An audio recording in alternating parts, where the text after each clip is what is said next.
Kitabu cha Waefeso sura ya 2 na mstari wa 16. Linasema akawapatanisha wote wawili na Mungu katika mwili mmoja kwa njia ya msalaba, akiisha kuufisha ule uadui kwa huo msalaba. 19 hadi 19.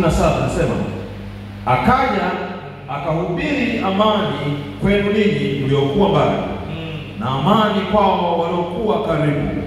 Kwa maana kwa yeye sisi sote tumepata njia ya kumkaribia Baba katika roho mmoja. Basi tangu sasa ninyi si wageni wala wapitaji, bali ninyi ni wenyeji pamoja na watakatifu, watu wa nyumbani mwake Mungu. Baba, tunakushukuru kwa neema yako. Bariki kwa neno lako lililozungumzwa miaka iliyopita mingi, na leo hii nazungumzwa mbele ya madhabahu hii kupitia mtumishi wako aliyesimama. Bariki, mimi ni chombo tu, lakini neno lako ni hai, lina nguvu, linaweza kuingia na kupenya kila mahali.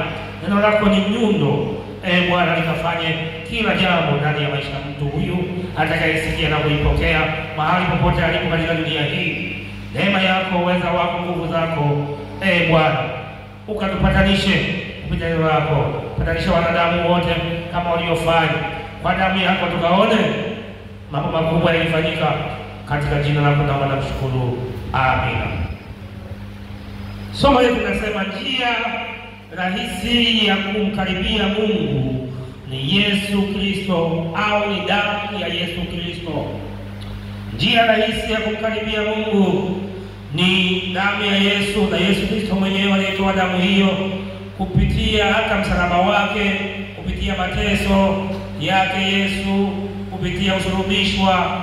Na Paulo akiwa anaandika haya, kuna sehemu aliandika kwamba amesulubiwa pamoja na Kristo, lakini yeye yuko hai. Ni dhahiri kwamba tujue kwamba unapokuwa umesulubishwa pamoja na Kristo, unapokuwa mfuasi wa Kristo, lazima ukubali mambo haya matatu. Jambo la kwanza, mkubali Yesu kama alikufa na akafufuka, na sasa yu hai, na wewe utakufa na utafufuka na utakuwa hai baadaye.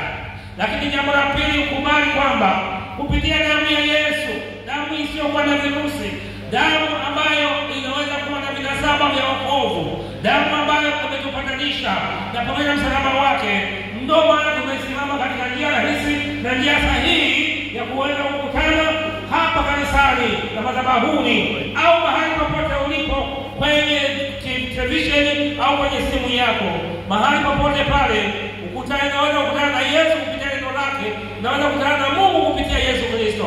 Kwa hiyo itakusaidia sana. Wale ambao wametangulia mbele za haki waimamini Yesu na wakatufundisha sisi kuweza kujua. Leo ni zamu yako, tunakufundisha wewe ili wewe uweze kujua kuwa mpatanishi mkubwa ni Yesu. Yesu ndiye alitupatanisha na Mungu.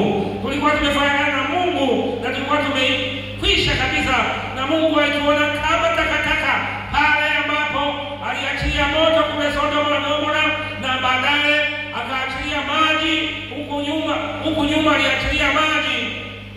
Unajua Sodoma na Gomora ni baadaye, maji ni mwanzoni. Katika sura ya 5, ya 6 na ya 7 na ya 8 na ya 9 ni maji wakati wa Nuhu. Katika sura ya 19 ya kitabu cha Mwanzo ni Sodoma na Gomora, yaani Ibrahimu na Lutu. Habari zao zinaanza pale. Sasa kwenye mistari inayofuata kule katikati ndio utakuja kukuta Sodoma na Gomora walifanya madudu. Wale watu walifanya madudu. Nimeangalia Biblia yangu na Biblia yako, madudu yale waliokuwa wanayafanya yameandikwa katika Agano Jipya, katika kitabu cha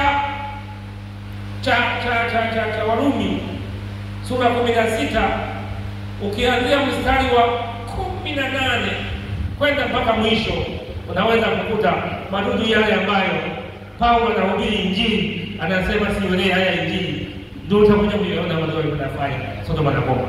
Sasa si ajabu sana ukaona yale madudu yalikuwa yanafanyika katika Sodoma na Gomora, yale madudu ambayo walikuwa wakiyafanya, yale madudu ambao wanayafanya watu wa Agano Jipya kufunga ndio yanatuonyesha kwamba tusiguse, tusijaribu kuwa kama hao, tujiepushe.